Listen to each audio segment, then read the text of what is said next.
we have to start with Arsenal against Manchester United.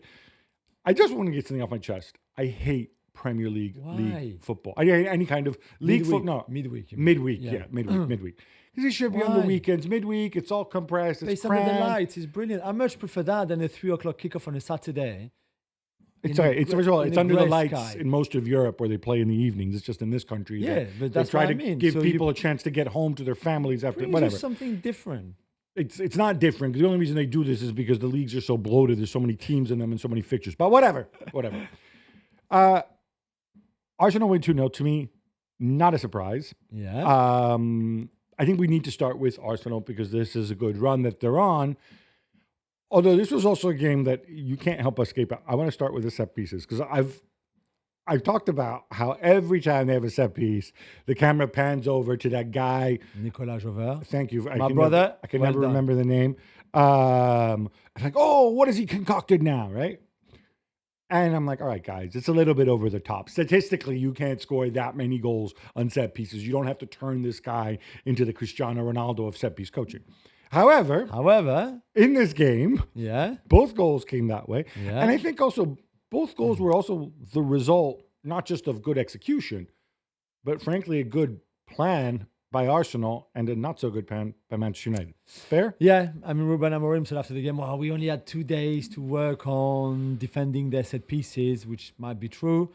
Although I think you can put a plan in place in 2 days and still they could have defended better because it seems that Arsenal were always doing that near post in this game, the near post target, and that United kept being caught with it. And I don't know, I thought it was quite strange. The Saliba goal comes from the far post, so that's slightly a bit different. But there was a lot of rise to the near post combinations, if you want.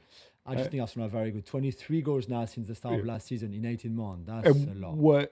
What makes this good, I think, is the variance with which they do it. The fact that it's always different. And I am sure, I'm 100% certain that Amorim has some nerd on his staff. And he said, okay, go and look at all the Arsenal set pieces this season. And obviously we're going to defend zonally, but let me come up with 2-3 instructions to give to my players and so on. The problem is most of the Arsenal set pieces, they would have had Gabriel in them. Exactly. And he's not there. And so you're like, oh, this is different. About United, I don't think United played that badly. I think they deserved to lose. I was struck. You mentioned, we were talking about this off air, the squad review. Yeah. He wants to try different things, put different players. There's a level of experimentation there. This is my take. This is kind of a scheduled loss for United. It's Arsenal away. Yeah.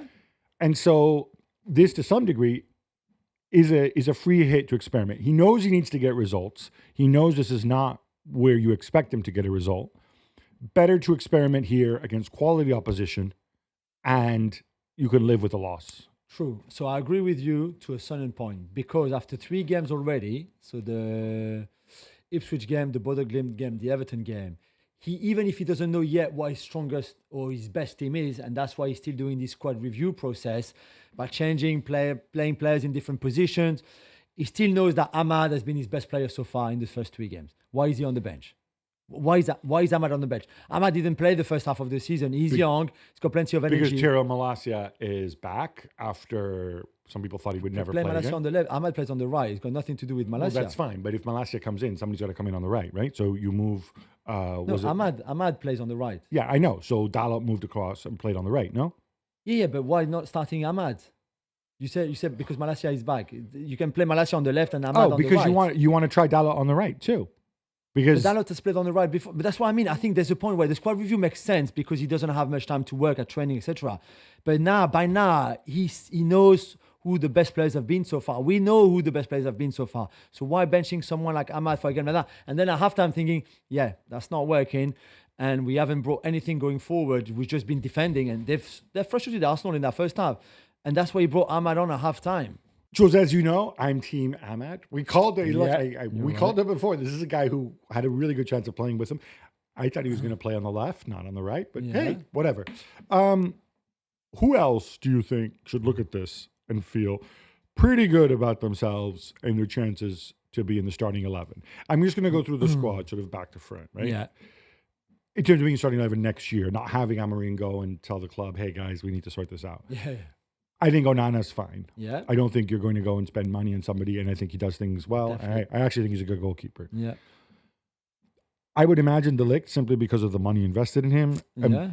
Because while Augie always points out that he's rash, blah, blah, blah, like, he's actually a smart kid. He is. You get the protection around him, you're good. I think Amorim can make him a very, very good player again.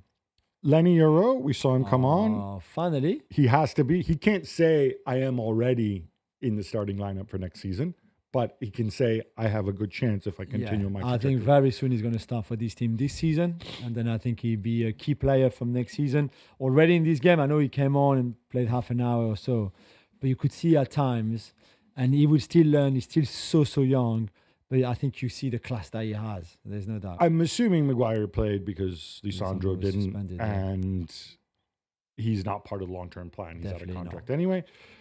In the middle of the park. So Mazraoui is interesting too, because I think Mazraoui brings a lot in possession from under pressure against team that press. I think Amorim really, really likes him as a centre-back. So then you get Lisandro, Mazraoui, De Ligt, and Euro for 3 positions, which is good. It's good. It is good to have that option. And Mazraoui, I would assume, could also play on the left of the back three as well. Like he did yesterday. In the middle of the park, we assumed that because he had Ugarte before, Ugarte was a shoo-in. I don't think Ugarte has been great under him, but he knows the strengths and weaknesses. Yeah, I think you feel pretty solid there. I think he's probably one of the most that's played the most in midfield, though. One of the midfielders that has played the most in those 4 games. We need to double check, but because he knows the system already. Yeah. So, but I think he would be a key player for Amorim. The Bruno Deeper experiment. Where are we on that? We are where we said we were after the Ipswich game, because we mentioned it when Amorim himself said, listen, he wants to play deeper, but he can't play deeper all the time. One, because if he can't play long like yesterday, there was no options for him to play long, then it's pointless to have Bruno so deep. He doesn't influence the game enough. You need him higher up on the pitch, outside of set pieces. But then maybe he felt yesterday, because of the Arsenal aggressive press, it was good to have Bruno a bit deeper, because again, he was an output for you building up from the back and beating the press. The problem is he's too far away from Højlund or Garnacho or Mount or even an attacking wing back. If the people up front are doing their job, you can deal with Bruno further back. If not, if he has to go and provide the attacking output as well, then obviously that becomes really difficult. On the left, I think it's still very much open competition, in the sense that I think Diogo Dalot, and I assume when Jallo's going to stay, there were some reports linking him with a move, but he's got to deal through 2027, I think, and he's on United money. Yeah. But I think that position to some degree is still up for grabs. I don't think anybody's said, like, I am the left-sided guy. And again, we're projecting not for this season, but for next season. So that could be where we see. Could be that Harry Amass guy that Augie keeps telling me about is so good. In the front 3, I kind of feel that, other than the fact that Bruno will be amongst them simply by virtue of his contract, if he's not playing in deeper midfield, and we don't think he will, I still feel that there's 2 spots up for grabs. I don't think anybody's been terrible. I know Rashford was really harshly criticized on English television last night by the same people who never like him. But I also feel there's talent there, but it's a learning curve. And it could be Garnacho, could be Højlund, could be Zirkzee, could be all those guys, could be Mason Mount, although maybe we'll see him deeper if we see him at all.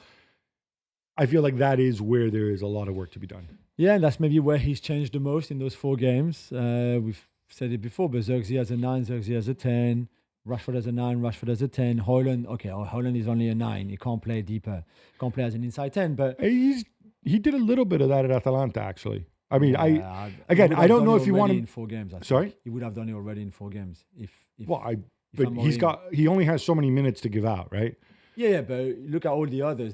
I think he has. The reason why Højlund didn't play inside 10 in those 4 games, because he doesn't believe he can play there, I guess. Or maybe he has more important experiments to run for now. Yeah, maybe. Before he does that. I mean, I think Højlund is better rounded than people can do that. Like I said, he did it before a little bit at Atalanta.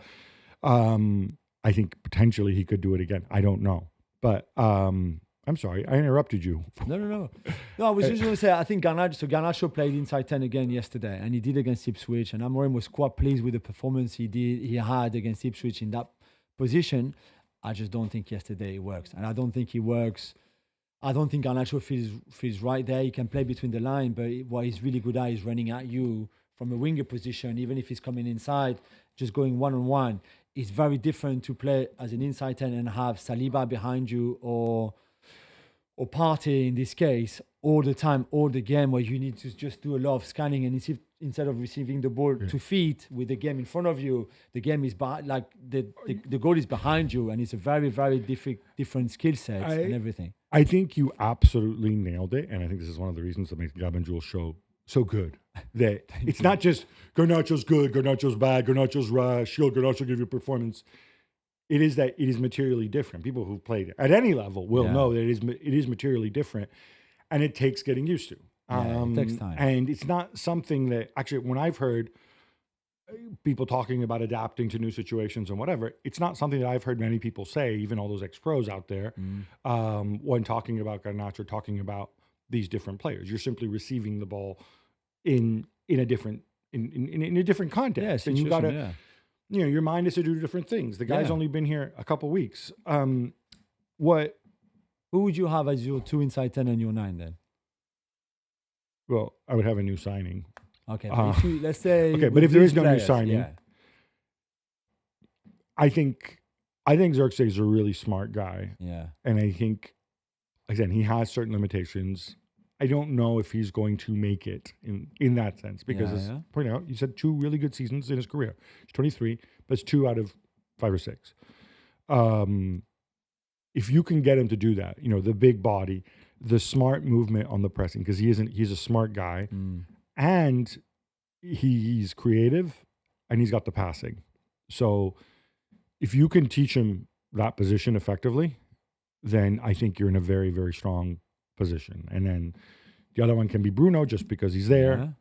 And then up front, Højlund or Rashford, whoever kind of, you know, learns the movement, learns what you want. Now, it's obviously going to be different than it was at Sporting with Gyökeres, because they're different sorts of players. Especially if Rashford plays. But that's fine. You know, you can adapt to that. It's interesting with the learning process. And sorry, can I shoehorn a little Liverpool reference in here? Playing as an inside midfielder on the side of a 3, right, is going to be different than playing in front of the back 4, right? Yeah. I go back to Ryan Gravenberch and how quickly he learned that position. So to me, and I maybe Ryan Gravenberch is a super football brain. Maybe he doesn't. I generally don't know. It doesn't come across that way, but it's all there, right? So it can be taught. You can adapt to it pretty quickly. Some players can. So I just wanted to highlight that. I think you need to have a Gravenberch type transformation for a lot of these players for it to work, and that is the big challenge for Amorim. Back to Arsenal. If we take I don't know what the XG was in this game. You probably do, but if we take the set pieces out, I'm guessing it's going to be pretty close. Yeah, I think so. Is that a concern, or is it just not really a concern because it's midweek, it's United? United maybe not saying they came to defend, but that's going to be the mentality when you're away from home at the Emirates, right? Yeah, exactly. And I think their structure defensively worked really well. The way they marked Saka and Odegaard in the first half, especially. The problem is you can't do it really for 90 minutes. And I think you saw with Bruno, the problem as well with playing Bruno deeper is that defensively there's moments where he switches off a bit because he doesn't have the same defensive mindset than Casemiro, for example, who's done it all his life, or even Ugarte.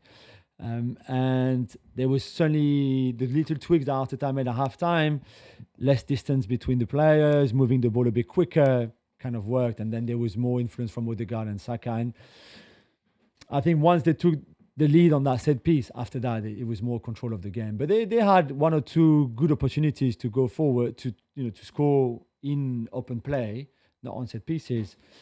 Maybe not as they flew it best, but I think that's credit to United in the way they defended too. All right. So when we questioned the relationship between Pep and Kevin De Bruyne last week, City fans, you'd never say that about Arsenal and Gabriel Jesus. So let me say this now about Gabriel Jesus is no Kevin De Bruyne. No, but he cost a ton of money, and he's Yeah. earning a ton of money, and he's a player that the club wanted because he brings a winning mentality and all this stuff, right? And he's not old, he's not Yeah. injury prone, and still on the left. I'm just wondering is if Trossard's run out of gas a little bit. I'm not a big Martinelli guy. I'm wonder if Arteta's reviewing that a little bit. And we saw half each. Martinelli was out at the weekend, and still Gabriel Jesus can't get on the pitch.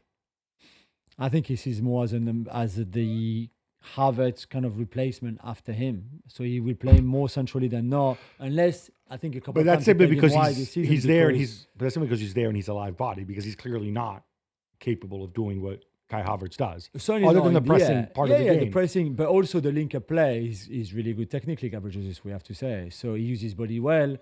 But yeah, he's not as good in the air as Kai Havertz. He's not the same size either. But that's, I think, how Arteta sees him. So he's a backup. He's the backup to Havertz now, I think. I feel like Kai Havertz, when fit, I think he's been dropped once this season. Yeah. And I think that kind of tells you what you And need he to plays know. a lot, 90 minutes as well. And I go back, I think in January, I think they need to address that. I mean, it's not the Ivan Toney thing.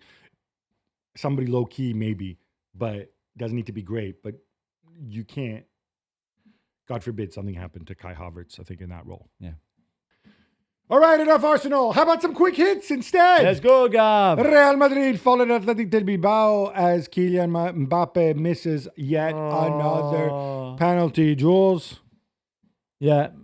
I mean, when I saw him taking it, I was like, please, just score this one, please. And I even thought, just don't hit it like you did against Liverpool, because it's 2 misses in 2, obviously now. He took exactly the same way than against Liverpool, the same run-up, the same side of his foot, the same side for the goalkeeper, who, by the way, said that he'd watched the penalty against Liverpool and he felt he's going to put it the same place, and he exactly did, so he guessed the right way. Well, I think the difference was he seemed to look up this time as he was taking the penalty to see where the keeper was. Yeah, but Which again, he moved again, like, late. If you look up and the keeper's not moving, you Then don't really that's learn what- anything. Yeah. So then you have to actually hit it properly. And react to it. I don't know. I mean, I think the Valverde mistake on the winning goal from Athletic Club de Bilbao is probably as bad as the penalty miss, because he should not try to not make someone in the last third of his own half. This is ridiculous. And Real Madrid were not good. They just were not good. It's 5 defeats in the last 11. They lost 5 in their previous 73 games or 74 games. But- That's how bad this is. Turn it around, put the scored penalty, take away the Valverde mistake, and they win this game. That's all I'm gonna. That's. I know that's not how it works. You don't know if they win the game at 1-1 after the Kylian. If Kylian scored the penalty, it's 1-1. Why would they win the game? Well, they lost the game 2-1, right?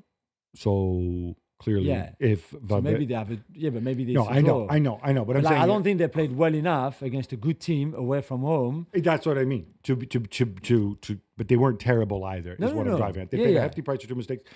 Also, Mbappe 12 misses in 57 attempts, according to La Liga TV. I heard this last night. That's a really high percentage even before this. And he current left the period. penalty to Bellingham against Getafe. I don't know why he took this one. I really don't. And speaking of Athletic Club de Bilbao, Gab, they're 4th in the table now and have lost just once since August in all competitions. We know the Europa League is their big priority because the final is at San Mamés.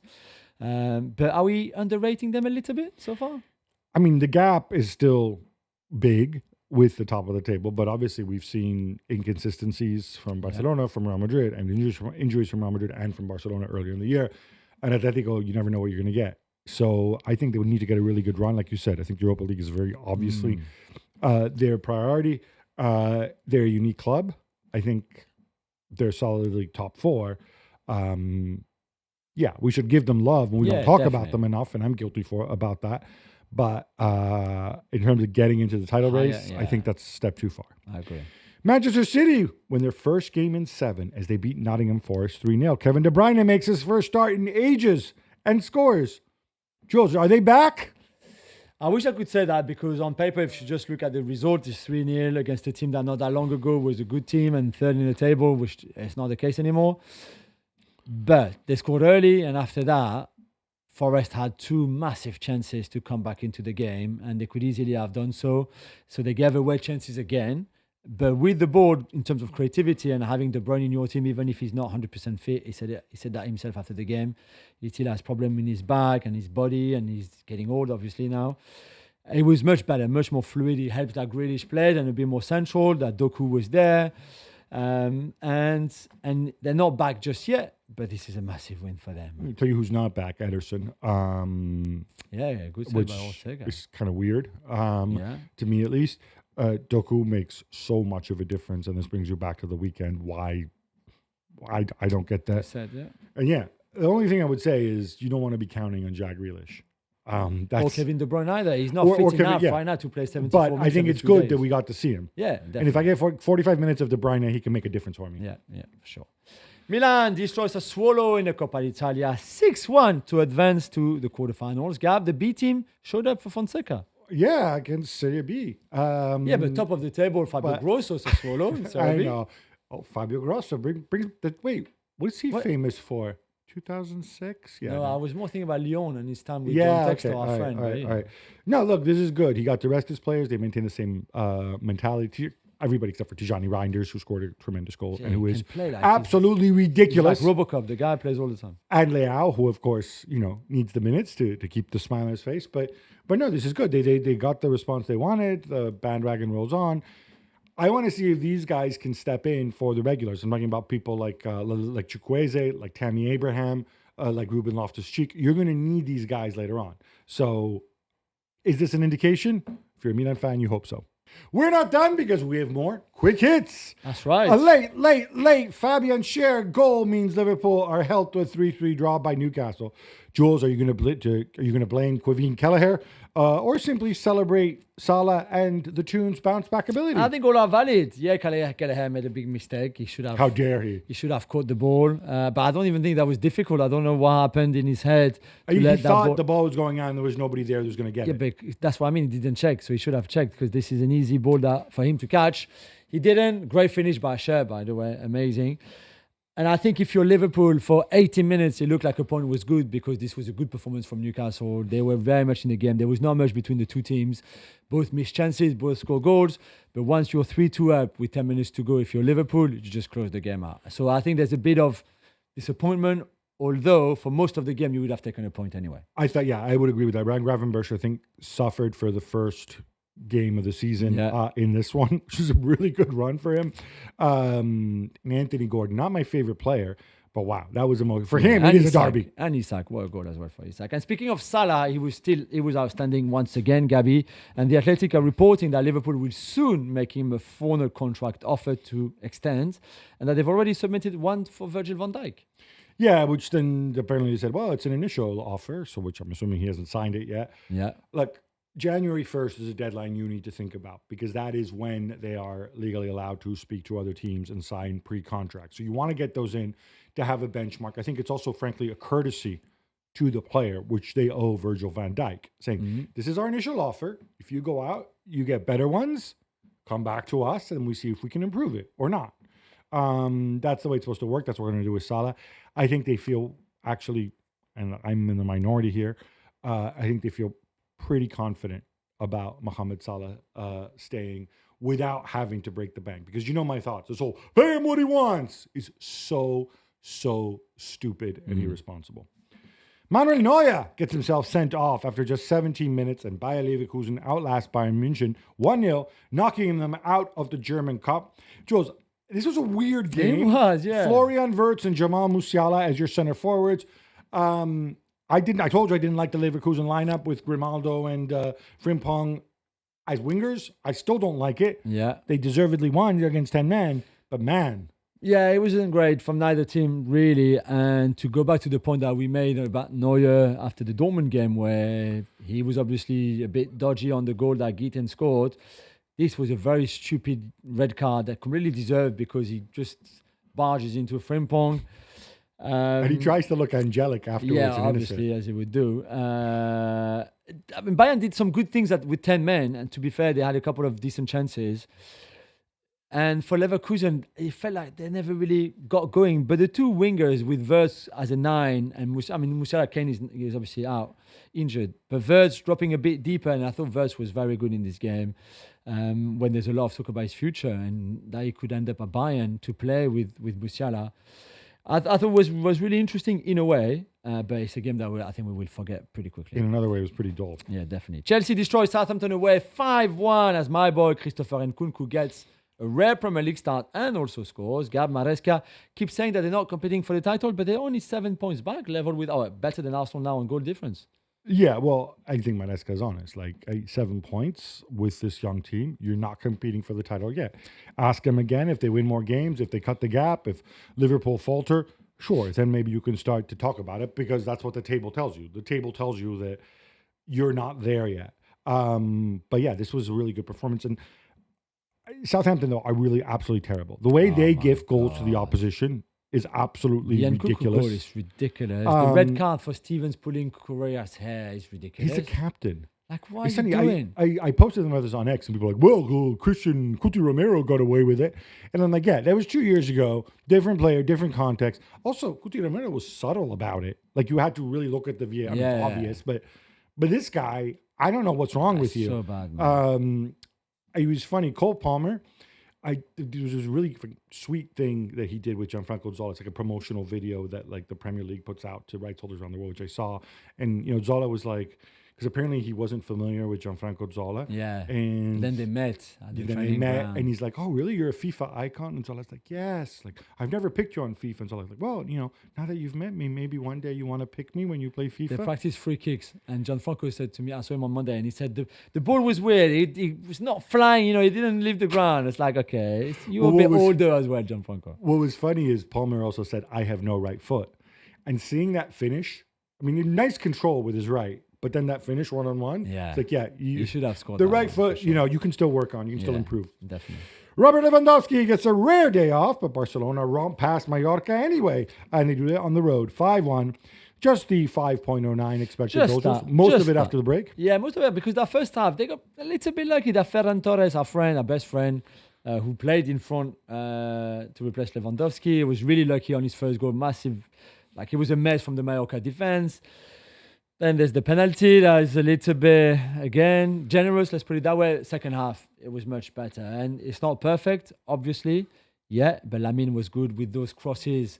The Quaresma-esque crosses with the outside of his left foot was just wonderful. And Rafinha is in great form. Is Frankie de Jong on the Kevin De Bruyne plan? Like, since he comes back from injury? I don't know.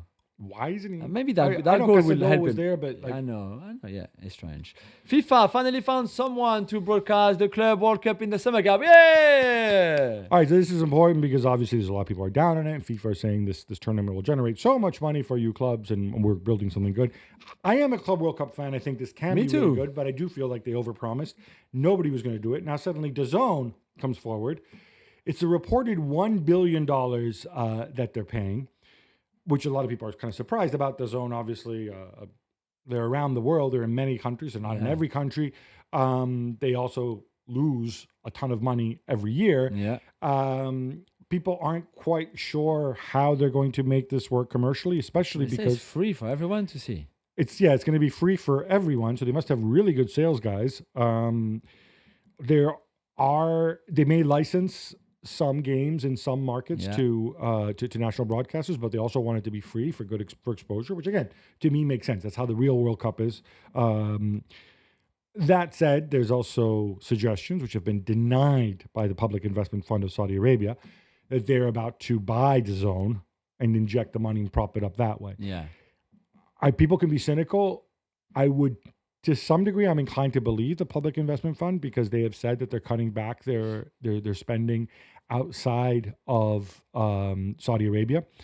So I don't know what the actual plan is here, or the guy who owns DAZN, most of it, Len Blavatnik, is a very rich guy. He's getting older. Maybe he's like, hey, maybe this will be my gift and just burn more money. I genuinely don't know.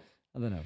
Aston Villa end their streak of 8 games without a win by beating Brentford 3-1. Jules, your boy Unai Emery can breathe a big sigh of relief. Yeah, it is. And to be fair, it was a good performance for most of the game, especially when the game was done at halftime anyway. They were 3-0 up. Watkins scored, Rogers scored. We saw, I thought, a very good Bouba Kamara. And I think this is a team that is better when Kamara plays with Tielemans than when he doesn't. So it's good to see him back at this kind of They're even better level. when Onana plays, but yeah. Yeah, but I think Kamara is better than Onana in this team, and for this team certainly. So it was good. We saw Tyron Mings being there, and even Matty Cash scored. So overall, much needed win and evening for them, and a good result. Fiorentina out of the Coppa d'Italia, losing to Empoli on penalties. But Gab, this was overshadowed by the tribute for Edouard Bove. What's the latest as well? So the latest is they're still working on theories. They think it could be myocarditis, which is obviously a heart condition. You're the guy with the medical background here, not me. Of course. There's some suggestion there might be a scar on his ventricle. And he's undergone a ton of tests before, incidentally, which wasn't spotted, but there's some sort of higher level thing, which apparently wasn't there. He had COVID quite seriously, which wasn't there before COVID. So they're linking the two things. They're also looking at genetics. Interesting thing is, if it does end up him having to, the possibility of him playing with a defibrillator like Christian Eriksen does, he won't be allowed to play in Italy because the Italian FA does not allow footballers who have defibrillators, sort of implants, to play professional football. And to our lawyer listeners who pointed out a mistake, we like to be humble here. Yeah. Yes. There's no hubris from me ever. Never been called arrogant. We said something that was false. We'd like to remedy it. And since it concerns a former Fiorentina player, we want to give him his props. Stevan Jovetic. Yes. So last week, or last Monday, we told you that Justin Kluivert, with his penalties, became the first player to score in all 5 top European, in Europe's Big 5 leagues. That was before. Not with this penalty, but yeah, in another game. Yeah, before. He wasn't the first. Before him, we had Stevan Jovetic. Yeah, and Radu Choyo, wasn't it? And Florin Radu Choyo. Yes, I think I think I got it wrong. Well, not completely wrong. I think he became Kluivert is the first one to score in the Big 5 leagues and in the Netherlands or something like that. Okay, there you go. Well, Stevan Jovetic probably the first to score in the Big 5 leagues and in Montenegro. Yeah, Eredivisie is better than Montenegro or Romania. But, yeah. All right, touche. We just wanted to give props. Yeah, no, that's good. Leipzig bounced back from their humiliation at the weekend by winning 3-0 against none other than high-flying Eintracht Frankfurt in the German Cup, Jules. And yes, Omar Marmoush and Hugo Kitika were both up front. Yeah, See, so they're not necessarily have to be terrible, but it helps that Openda and Sesko started scoring again. Yeah, and it was the strongest team possible for Frankfurt. I think they took that competition very seriously. It's just that for once, in the last few weeks, Leipzig were good. They were serious. They defended well. They only allowed 1 shot on target. They left the ball to Frankfurt, even at home, and they countered them all the time and were very good for it. And this is more of a counter-attacking team than anything else. And when they're in that kind of form with those two up front, it's much easier. The problem is we just don't know what they're going to do at the weekend. But on Wednesday night, it was very, very convincing from Leipzig and Marco Rose, who still in charge. And this win, I guess, will help him buy a bit more time too. Also, Antonio Nusa in Fuego. Is he the best Norwegian player right this minute? Or is that mean to Erling Haaland and the only living Sørloth captain? Yeah, maybe. This was way back on Monday, but Atalanta got a big win at Roma to stay within a point of Napoli at the top of the table. And the biggest threat to Antonio Conte? Yeah, I think Inter probably still are, but Atalanta are still up there, and we underestimate them at our peril. I hope to be going there on Tuesday to watch them against none other than Real Madrid in the Champions League, in fact. Look, Roma under Ranieri, obviously, he's come in emergency situations. They kept it tight, but the thing with Atalanta, you can keep it tight, but eventually you fall. And it was Atalanta who made most of the game. They broke through with Martin de Roon, deservedly, in the second half. Nicola Zaniolo scoring and celebrating and getting so much crap from the Roma fans. Yeah. Which, again, I think is understandable. To me, it was a bit of an excessive. I'm not saying you have to do the thing, score and not celebrate against your old club. That's a choice you make. But it was a little bit in your face. But that's the kind of guy he is. He's an emotional guy.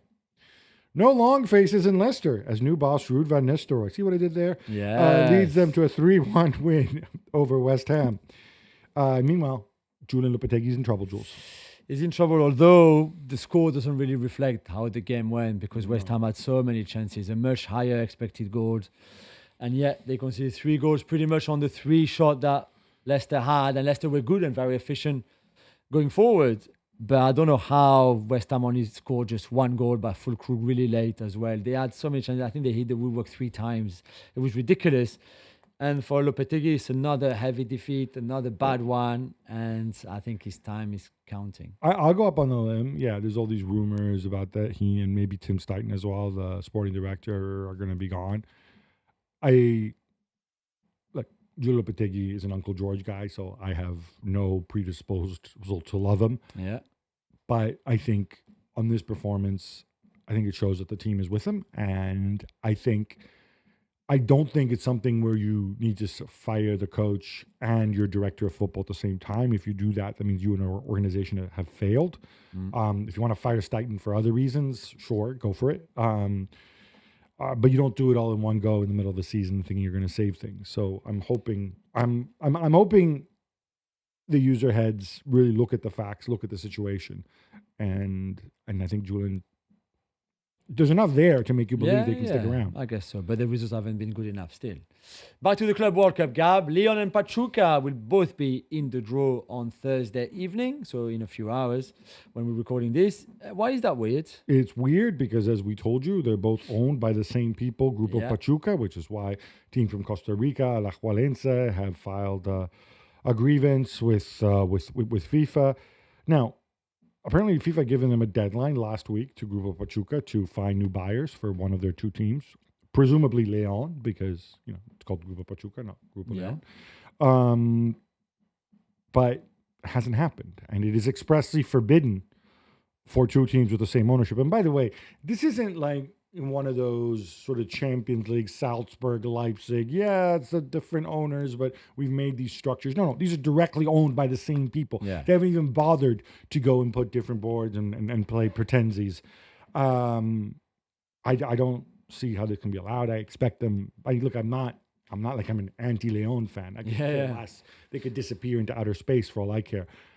This mines the credibility, I think, of FIFA and their rules. If you don't want to sell them on the bounce, put them in some kind of blind trust for a certain amount of time. There are ways around this, but you can't just pretend that nobody notices. Sky Sports Germany report that Bayern's Konrad Laimer is a target for Manchester United. Okay. Jules, I liked him before he came to Bayern. I don't think he's a bad player now. He's a utility guy. Yeah. Does this feel a little bit underwhelming? It does. And I guess they might, we said it earlier, they will change, I think, a few things.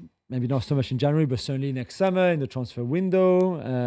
A lot of players will go, others will arrive. Will he move the needle a lot? Will he bring a lot to this either midfield or even a right back if you wanted to use him there a bit? He can play there. I'm not so sure. When they said that they're going for this versatile Bayern midfielder who can play right back or midfield, I'm like, oh my God, they're going for Joshua Kimmich. Remember I called it? Kimmich still hasn't extended his contract. Exactly, he's out in June. Exactly. No, it's Konrad Laimer. They got you with the headline. More Mexico for you, Gab. Liga MX, if you want, even, is reportedly getting one of those private equity injections, and some of that money could come from the NFL. So this is the interesting thing. So Apollo is a private equity firm. They're putting together a package of $1.3 billion. This is similar to what we've seen in other European countries, like Spain, I think, most notably. They're not the only one where they put in this money up front for investment and stuff like that, and then they take a share of the revenue going forward. What's interesting here is that along with it, reportedly, also the NFL apparently has a private equity arm, which I didn't know. I guess the owners are all billionaires except for the Green Bay, which doesn't have an owner, and they all have a lot of money. And they said, "Hey, you want to kick in a couple Billions? million? Yeah, Sure, why not?" Go. But they're going to bring, obviously, the NFL, what they bring to the table isn't just, I'm sure they're not putting a lot of money in, but they know a lot about marketing, how to run a business, and so on. I think they actually have a lot of familiarity with Mexico as a country because, the NFL, not like football, obviously, but it is quite popular there. It's on their doorstep. I think this is a really interesting move if it comes to pass and if the clubs end up voting on it. Villarreal are out, OUT, out of the Copa del Rey, losing 1-0 to little teeny tiny Pontevedra. Jules, no Alex Baena, no party. And the reason I bring him up, it's just an excuse to talk about him. Alongside Rafinha, he's arguably the player of the season in La Liga thus far. And I think he already has 10 assists or something stupid like that. I think he deserves more recognition. Yeah, the guy's really good he's on a very team good. that's what, 6th, 7th in the table? Yeah, on the momentum that he had from the Olympics, where he was outstanding from start to finish with Spain, winning the gold medal. Of course, I mean, there should be Pontevedra without. Yeah, Alex he's not a good Baena. He didn't play. He was on the bench. You kept him on the bench. He didn't come on. Yeah, but they should have still won. But a big loves of upset in the Copa del Rey in this midweek, because not just Villarreal are out, but Espanyol are out, Girona are out, all against teams in the third or fourth division. And in this Girona defeat, they lost to Logroñés, and it was a pretty great story in there. That Pau Arnau, the defender, went in goal because they needed a goalkeeper after the red card, and he saved the penalty in the shootout to qualify Logroñés against Girona, the Girona from La Liga. And his dad, remember his dad, Francesc Arnau, was a former Barcelona goalkeeper. Okay, like He was like an eternal backup. Yeah. backup, but still good. The sons must have that in a gene, even if he's himself a defender. I think the son said something like his dad passed away a few years ago, and he said there 2021, was an angel on my shoulder. Exactly. Lovely. Premier League captains this week were asked to wear rainbow armbands in support of the LGBTQ plus community, Gab. Ipswich, Sam Morsey, the captain there, did not. And Mark Gahey, the Crystal Palace captain, wrote on his armband, are you okay with this? Like, I think when you ask people to do this and you force them to do it, like they do generally with the poppies, where they're actually embroidered on the shirts, it loses meaning. And, while it would be wonderful if everybody wore the armband and everybody was supportive and embracing, I think you have to understand that this is about inclusivity. Yeah. And it includes people who, for whatever their own convictions are, they may feel different about this. Sam Morsey obviously did. In Mark Gay's case, there was some suggestion that the FA could punish him, which I think is silly. He wore the armband. He just wrote the messages on it. He wrote, "I love Jesus," and he wrote, "Jesus loves you" on there. The guy's a Christian. He loves Jesus. I have no issue with this. I think, if we get to the point where everybody wears them because they believe in inclusivity and support for the LGBTQ plus community, that's great. And I think you turn it around and you serve it as a reminder that there's still work to be done, because it doesn't do anybody any good if everybody goes out there wearing these things and then they still experience, discrimination and prejudice, right? So this is a reminder that some people aren't comfortable doing it, and there's still a struggle to go on for acceptance. And I think there also has to be respect, though, for people who feel differently about it, as long as it's only a different feeling about it and doesn't spill over into any kind of prejudice and discrimination. Hope that made sense. Yeah. England women beat Switzerland 1-0 in a friendly, Jules. But what was up with Lucy Bronze not being able to come on as a substitute? What, they figured she's too many caps? I don't know, Gab. I've got no idea. I don't know about this story. So I apparently think producer Freddie put it in our group, but producer Freddie, no, I know because I prepared for this. So she didn't come on because, okay, so when you play in a game, as you know this, you have to submit an official team sheet yeah. listing all the substitutes. This is even in a friendly, because that's what, might stop somebody from, I don't know, let's say England playing Switzerland and Barbara Banda rocks up and plays for England. Oh, look, she's not on the team sheet, right? And apparently they forgot to put her on the team sheet, maybe because Lucy Bronze is a very young and inexperienced footballer who nobody's ever heard of. Yeah. No, it's obviously a big screw up. It's an administrative screw up. They applied the rules, even in a friendly. I got no problem with you applying the rules if the rules are there. It does make you look silly, Weird, and I'm sure yeah. whoever made the mistake feels terrible about it.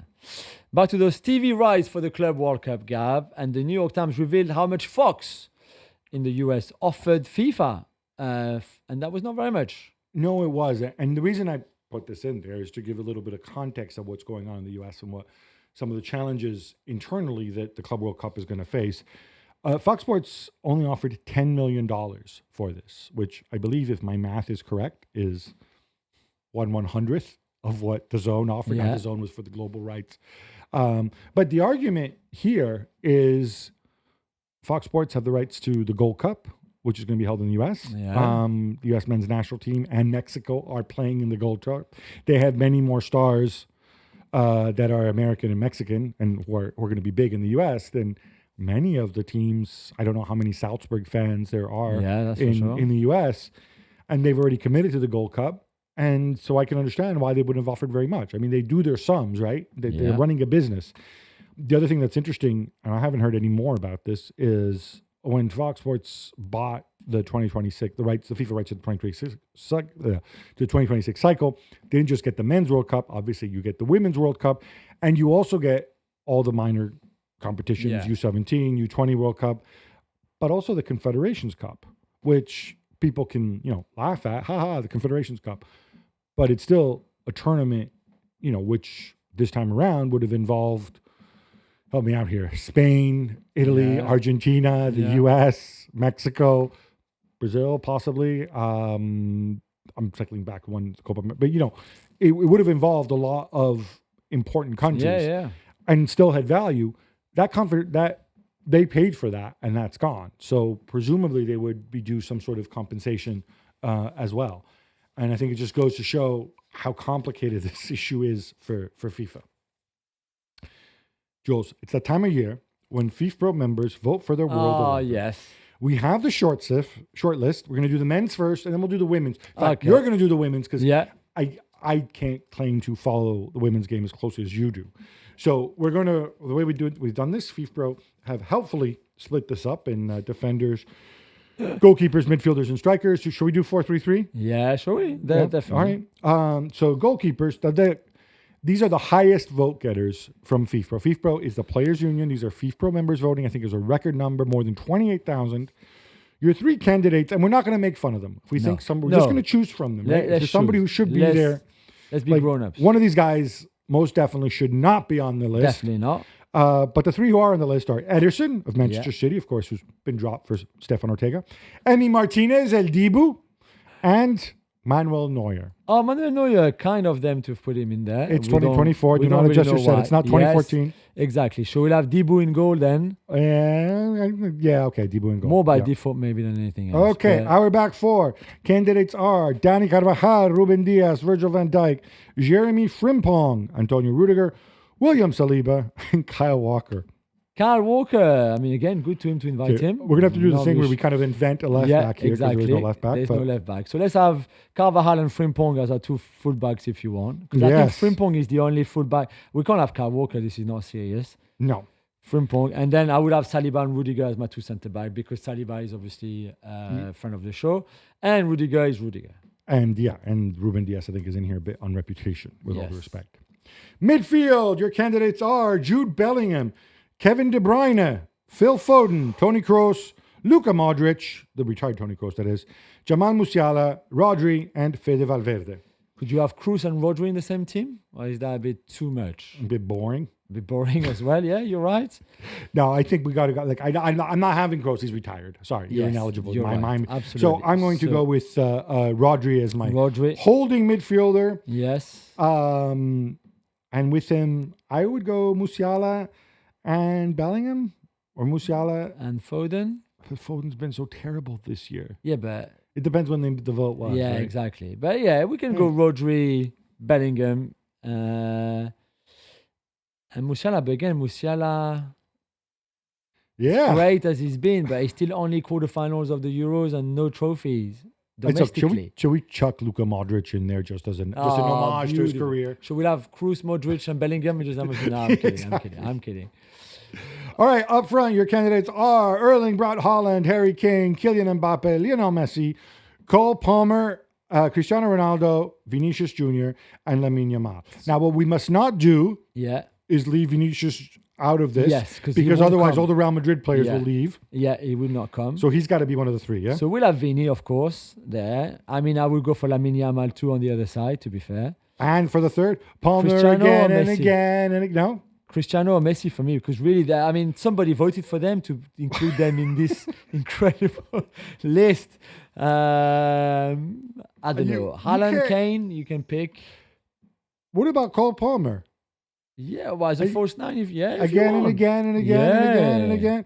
No, because frankly, if we put Messi or Cristiano, we're going to upset 50% of the world, right? Yeah. The one that's left out. Yeah. So we've gone Vini, we've gone Lamine Yamal. Might as well go Cole Palmer. Yeah, that works for me. Harry Kane scored a lot of goals, but Erling Haaland watched the Euros on TV. Mbappe can't convert penalties. I mean, doesn't leave us much choice. No. On to the women. Yes. Bro, this is all you. Again, nothing against the women's game. I just don't get to watch it outside of the latter stages of the Champions League, the Euros, and the World Cup. So, goalkeepers, we have Mackenzie Arnold from West Ham, Mary Earps from United, and Christiane Endler from Olympique Lyonnais. Shout out to John Texter. Again, JT, for you. I mean, obviously, no US goalkeeper who won the gold medal at the Olympics. No Spain goalkeeper either. Yeah. Sorry. Should we put the caveat in there? When I looked at this list, I'm like, wait a minute. Marta just told me NWSL is the best league in the world. Yeah. And there's very, very, very few NWSL-based players. The very few American players in here. Full stop. Yes, shows you what a huge job that she's got. Emma Hayes has to do with the U.S. women's national team. I think the answer is that of the FIFPro women members who voted on this, most of them just don't watch NWSL or are not NWSL member. I'm guessing maybe they don't have, or they don't care, or they don't care. Watch the Olympics. So let's go for Christiane Endler anyway, because it's a great story and she's been very good for Lyon anyway. That's another win for John Texter, by the way. Yeah, JT, just for you. In the back four, we have Salma Basha, Ona Batil, Millie Bright, Lucy Bronze, Lucy Bronze, what comes up about, whatever. Olga Carmona, Jess Carter, Naomi Girma, and Alex Greenwood. So for me, Naomi Girma is the best defender in the world, so she deserves to be there. But she's the rare NWSL representative. As well, we can have Jess Carter next to her, because I think she deserves it too. Okay. And then the two fullbacks, that's where it's really interesting. Not Salma Basha, as much as I would love her to be there and John Texter somehow to be involved. But between Una, Olga Carmona, and Lucy Bronze, there's plenty to choose there from, even more than Greenwood. So maybe we can go, not to just go too Spanish, Lucy Bronze and Olga, I think, can be perfect. Lucy Bronze, who's not good enough, of course, to be able to name on the team sheet for a friendly. Anyway, sorry. Midfield, Aitana Bonmati, the Ballon d'Or winner. Yes. Dabinia, Ingrid Engen, Lindsay Horan, Alexia Putellas, Ella Toon, and Kira Walsh. I think this one is somebody in here on reputation, maybe? No, I mean, it's pretty straightforward. I think we'll have Kira Walsh, Aitana, obviously, and Lindsay Horan, who all three of them have been outstanding in everything they won or what they played or the way they played with their countries or with their teams. Lindsay Horan, another Team Texter representative. Loving it. Go on, JT. Up front, we have Atenea from Real Madrid, Barbara Banda, shout out to Zambia, Linda Caicedo, Tabitha Chawinga, Lauren James, Marta, Salma Pariuelo, and Alessia Russo. I know who I'm voting for. The only person on this list who supported Italy in the Euro final against 2020 Euro final. Yeah, on merit then. You put her in your team on merit, yeah? You know what? I guarantee you 1,000,000% she is not the only person on this list who supported Italy you don't in know 2020. that. But Barbara Banda was obviously named as the NWSL Player of the Season, so I think she deserves to be there after what was a stellar year and a title at the end of it. If we are romantic, we can go for Marta, although Marta doesn't deserve to be in this team. Let's not be romantic. Let's be realistic. Okay, so in that case, Tabitha Chawinga, who's incredible with PSG and has hit the ground running pretty much straight away with Lyon, deserves to be there for me, certainly for me. And then we need a third one, a Salma, for example, I think, again, with Barcelona and Spain. More than Lauren James or Linda Caicedo or Atenea deserves to be there. There you go. The official Gab and Juls, mostly Jules in this case, FIFPro Women's World 11 is Christiane Endler from Olympique Lyonnais, Olga Carmona from Real Madrid, Naomi Girma, there, I need to learn this, from the San Diego Wave in NWSL, Jess Carter from Chelsea and now Gotham City, I believe, or Gotham FC. And on the left, Ona, of course, from Barcelona. Midfield, Kira Walsh, Lindsay Horan, Kira Walsh from Barcelona, Lindsay Horan from Lyon, and Aitana, of course, from Barcelona. Up front, we have Tabitha Chawinga from Olympique Lyonnais, Barbara Banda from the NWSL champion Orlando Pride and Zambia, and The third one, Salma Parihuelo Yeah. from Barcelona, Spain. Interesting. 2 out of 3 of the Very front good. line African players. Yeah, that's right. There we go. We have a lot of Team Texter in there, so well done. I think Well done, Team John Texter. Texter. I think he's got what? He's got like 4 players in here. I mean, Come he on. sold that team, so it's not really his anymore. But come on, he discovered these players. True, that's very true. On Twitter. Yeah, on Twitter. EFAB has approved further trial for the football video support, the FVS system. Gab, you like this, don't you? I do like this. For those who don't know, if you're a fan of one of the big leagues, you will probably never see this because they're very clear in saying this is not a replacement for VAR.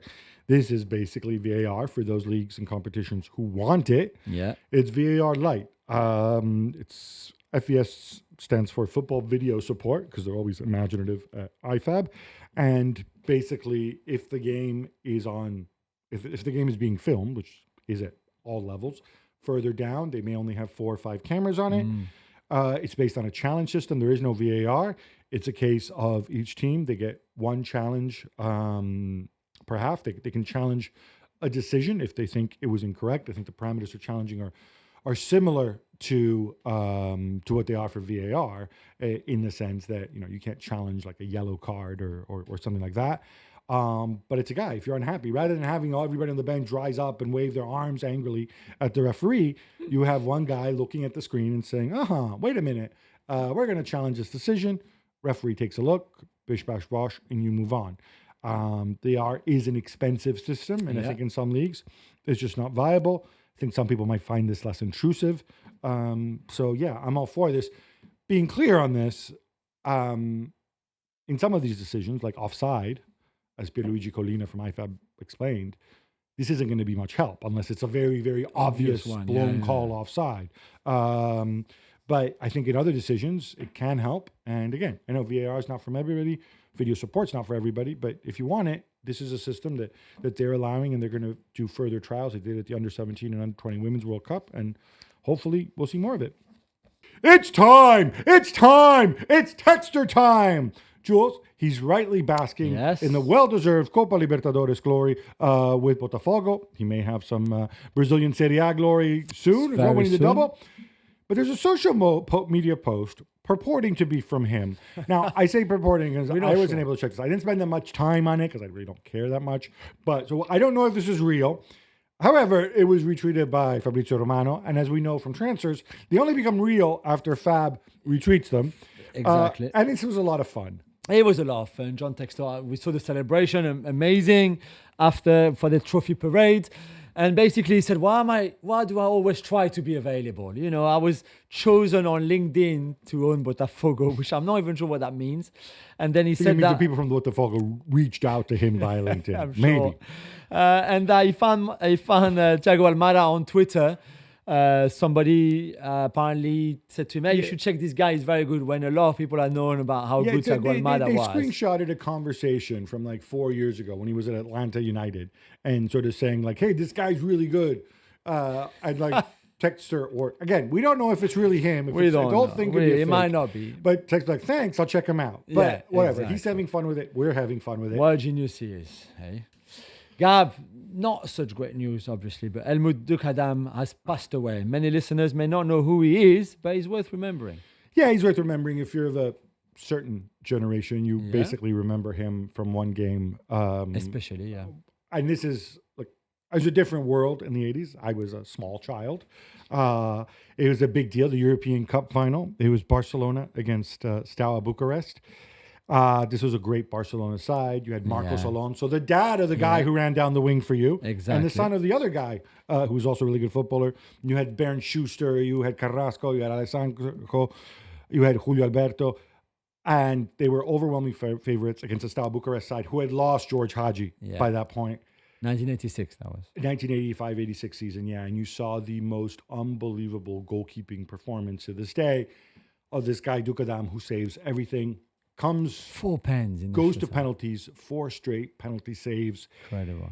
And then the story took a bizarre turn, a sad turn after that. Yeah. He kind of disappeared from view. I don't think he played again the following season for Steaua Bucharest. For 3 years, he didn't play again. The story that came out at the time was that he was an activist against the government. Back then, it was Nicolae Ceausescu.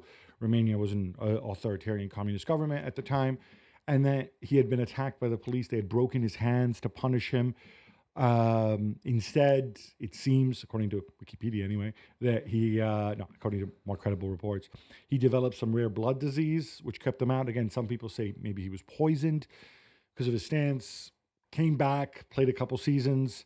Then later worked as he was like a colonel in the Romanian border service. Right. I kind of feel like those are the kind of characters that change the course of football, or change the course of Barcelona history back then that you probably couldn't get today because we would know everything about them before first of all, Steaua Bucharest probably wouldn't get the Champions League final. Yeah. We would know everything about them beforehand and afterwards, and everything would be chronicled.